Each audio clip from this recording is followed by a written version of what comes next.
dia, está começando mais uma edição do programa Diálogos. Hoje falaremos de um assunto importante, mas que gera muitas dúvidas e preocupações: planos de saúde. Para isso, temos conosco aqui no estúdio o advogado Dr. José Antônio Cremasco. Bom dia, doutor. Bom dia. Obrigado pela participação. Eu que agradeço. Primeiramente, doutor, quais são os cuidados que o consumidor deve tomar para contratar um plano de saúde? Bom, a primeira providência é entrar na internet e consultar o site da ANS, onde o consumidor constatará as empresas campeãs de reclamações. Então, tem um ranking das empresas que mais dão problemas para os consumidores. A segunda alternativa, também na mesma importância da primeira, é ler o contrato de prestação de serviço, ainda que seja aqueles malditos contratos com as letras minúsculas. Então, antes de assinar, tem que ler esse contrato, porque a regra do jogo está estabelecida nesse documento. Então, na afobação, na correria, na empolgação, o consumidor assina e depois a regra do jogo é aquele documento que ela assinou e aí é irreversível, não adianta reclamar mais. A nossa equipe foi às ruas descobrir o que a população pensa sobre planos de saúde. Acompanhe com a gente. O que eu penso no plano de saúde é a hora de uma consulta, para a gente não passar horas e horas no pronto-socorro do SUS, que é muito maltratado. Eu vejo aí, eles não tratam a gente bem. Às vezes a gente tira de outro orçamento da gente para pagar um plano de saúde para essas horas difíceis. Não compensa muito você pagar um também, que hoje que eu estou vendo os planos de saúde aí não está pagando. Quem está pagando está correndo para o poder público, não é atendido. Então não compensa muito você pagar plano de saúde mais hoje. Você vai fazer uma operação, o plano não cobra. Vai fazer um certo exame, o plano não cobra. Então não adianta você gastar com plano de saúde, gasta com a funerária logo para quando morrer ter pelo menos lugar de enterrar. O senhor tem algum plano de saúde atualmente? Não, não tenho. Por que o senhor não possui? Porque é falta de importância, né? Vamos conversar com a nossa repórter Larissa Batagello, que está com Ivani Camargo, que trabalha com planos de saúde há 18 anos. Bom dia, Larissa. Bom dia, Ivani. Bom dia. Ivani, entrevistamos algumas pessoas que reclamaram dos preços dos planos de saúde. Gostaria de saber o que determina esses valores. Na verdade, assim, cada plano de saúde ou cada operadora, ela tem uma rede credenciada, ela tem o rol de atendimento da ANS, ele é o mesmo para todas as operadoras. Ou seja, a ANS determinou que todas elas têm a mesma cobertura, o que vai diferenciar a rede credenciada e os adicionais que cada uma oferece para chamar o público para adquirir o produto. Obrigada. Oi, Ivani, qual que é a variação de preço desses planos? Então, tudo depende da faixa etária. Então, os planos de saúde, eles iniciam de 0 a 18 anos e depois eles mudam de 5 em 5 anos. Então, assim, vamos colocar uma média de início de R$100 e aí para um produto top de linha vai até 5, 6 mil reais. Tudo vai depender da escolha do cliente. Tá bom, obrigada. Voltamos agora com vocês no estúdio. Obrigada, Larissa. Obrigada, Ivani. Vamos agora para um breve intervalo e já voltamos com mais diálogos para você.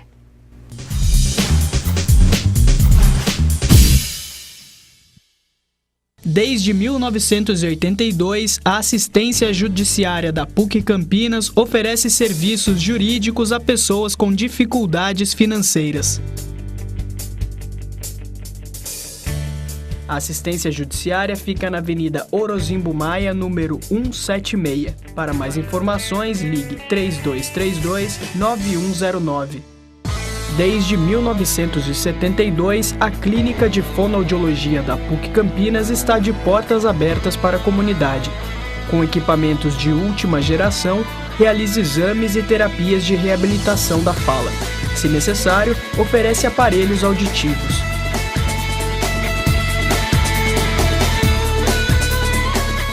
Mais informações pelo telefone 3343-6843.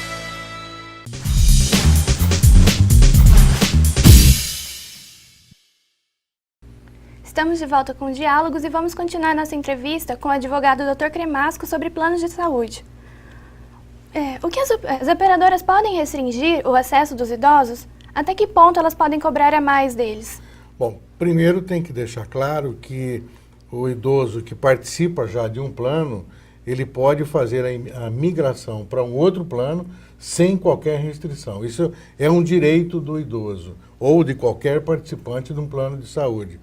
A seguradora ou a prestadora de serviço, a proprietária de um plano de saúde, em hipótese alguma, ela pode recusar a participação do idoso.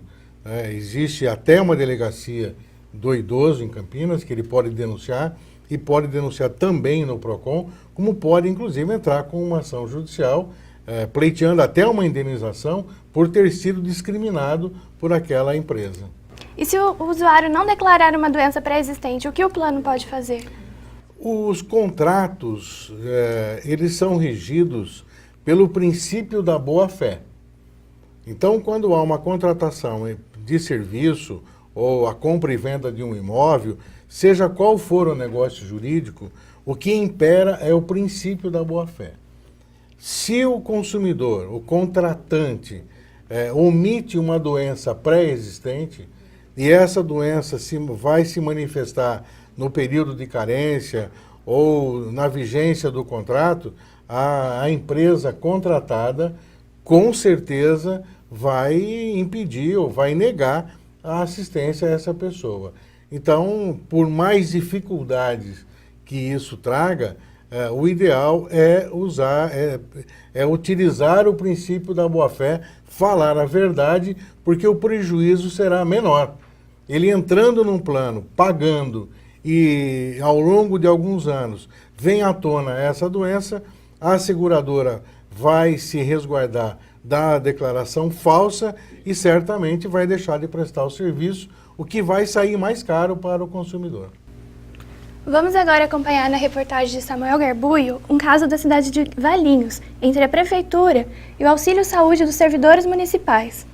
Com o fim do contrato de convênio médico de uma prestadora de saúde para os servidores municipais de Valinhos, foi realizada uma nova licitação pública, da qual saiu como vencedor um hospital da região.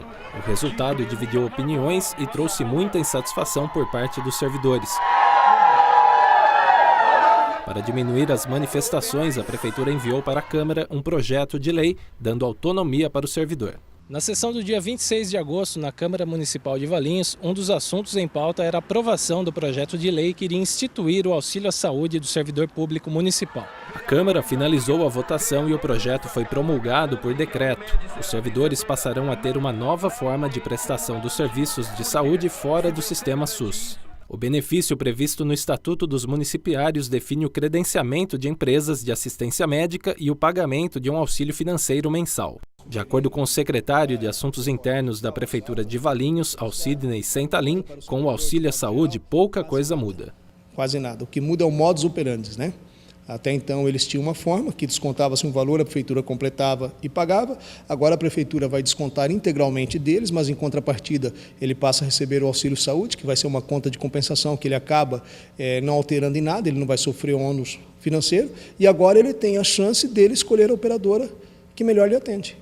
A funcionária pública Elisete Barbosa é a favor do auxílio com algumas ressalvas. Eu concordo com isso. A única coisa que eu acho que poderia ser melhorada seria assim, em vez de colocar valores declarados no decreto ou futura lei, seria assim colocar porcentagens. Segundo a diretora educacional Rosimar Bertani, da Comissão dos Servidores, existe a possibilidade da Prefeitura não acompanhar os reajustes da Agência Nacional de Saúde. Ela não fala em percentual, ela fala em valor fechado. Então, isso é uma coisa que nos preocupa bastante. Porque quando você fala em valor fechado, a ANS ela pode baixar reajustes percentuais e nós vamos ficar no prejuízo. O auxílio financeiro vai variar de R$ 15 a R$ 175 e será determinado conforme faixa salarial dos servidores. Esta funcionária, que preferiu não se identificar por medo de represálias, não concorda com o auxílio à saúde. Eu sou contra. Na minha opinião, eu prefiro que continuasse como está. Hoje é um desconto assim de R$ 52. Com essa mudança que está para ter, vai ser na faixa de 80. O meu salário ele não subiu. Com essa mudança vai acabar comprometendo sim. De acordo com a Prefeitura, com base em cotação, o preço do plano de saúde ficará na faixa de R$ 185 por vida. Para aquele que receber o auxílio no valor de R$ 160, o custo será de R$ 25. E no caso de ter um dependente, o auxílio dobra para R$ 320 e o custo passa a ser de R$ 370, o que vai representar um desembolso de R$ 50. O presidente do Sindicato dos Servidores Municipais de Valinhos, Valteni Santos, explica que o benefício só se tornará definitivo depois de votado. O decreto ele é uma ferramenta que o prefeito pode usar a qualquer tempo, mas ele não se torna definitivo. Vai se tornar definitivo quando? Quando o projeto de lei for aprovado pela Câmara. Como fica o direito dos servidores diante da mudança? Bom, só a prática é que vai dizer o que significa isso. É um emaranhado de informações e contra-informações. Eu sou mais favorável a representante dos servidores que fala em vinculação em percentuais. Se a prefeitura resolver congelar esse auxílio e se os valores subirem, em pouco tempo o dinheiro que ele vai gastar não vai cobrir nenhum curativo para retirar um calo. Então me preocupa essa sistemática. Na verdade, o que aconteceu, pelo que dá para entender da reportagem, é que houve uma falha absurda da prefeitura em não buscar a preservação dos direitos dos servidores. Está certo que existe a lei da licitação, mas poderia muito bem no edital fixar que a empresa vencedora do serviço deveria prestar serviço para os servidores de Valinhos e não abrindo um edital onde o servidor teria que sair de Valinhos, pegar um ônibus para vir para Campinas para ser atendido. Então me parece que faltou habilidade e vontade política da Prefeitura de Valinhos em preservar os interesses dos trabalhadores. Buscou-se o cumprimento da lei, que não é tudo. A lei, sim, existe para preservar maracutaias, desvios. Agora, numa discussão de plano de saúde, não se pode ser escravo da lei. A lei existe para a preservação dos desvios, mas não apenas para prejudicar os segurados, os trabalhadores, como me parece que vai acontecer em pouco tempo para os servidores de Valinhos. Além disso, o senhor já falou que concorda com a opinião das servidoras sobre porcentagens, mas a prefeitura estava trabalhando com um valor de cotação de mercado de cerca de R$ 185 o plano.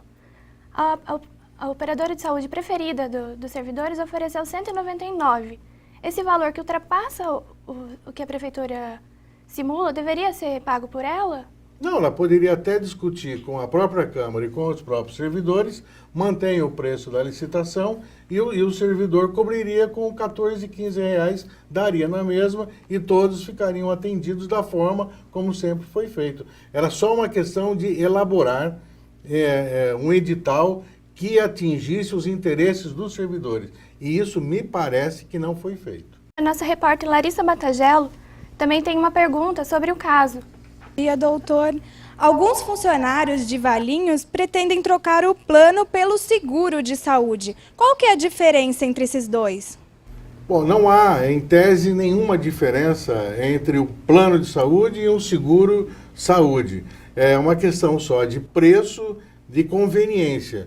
O fato é que, tanto pelo plano ou por uma seguradora, o segurado, o trabalhador, busca a prestação de serviço médico.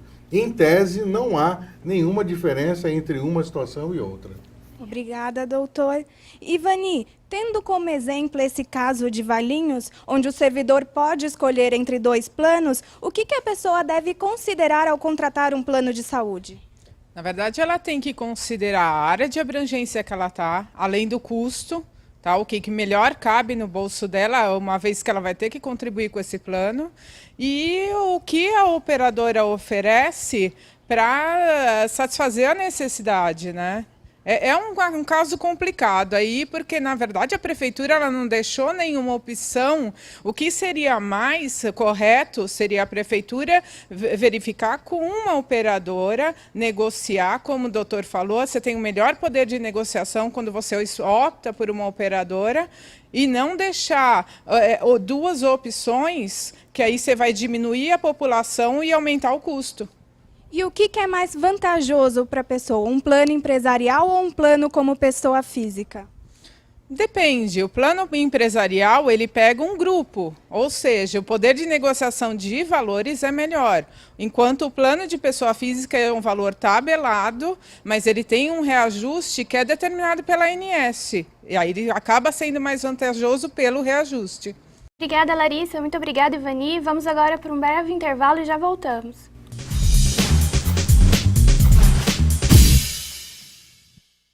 Um sorriso vale mais que 1000 palavras.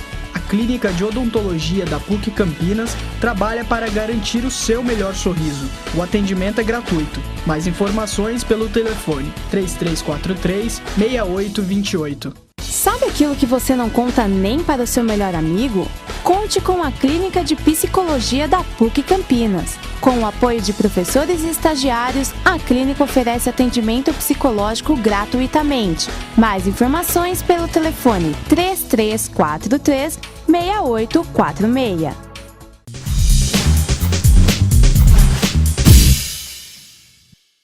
Estamos de volta com mais diálogos. Vamos continuar a nossa entrevista com o advogado Dr. José Cremasco.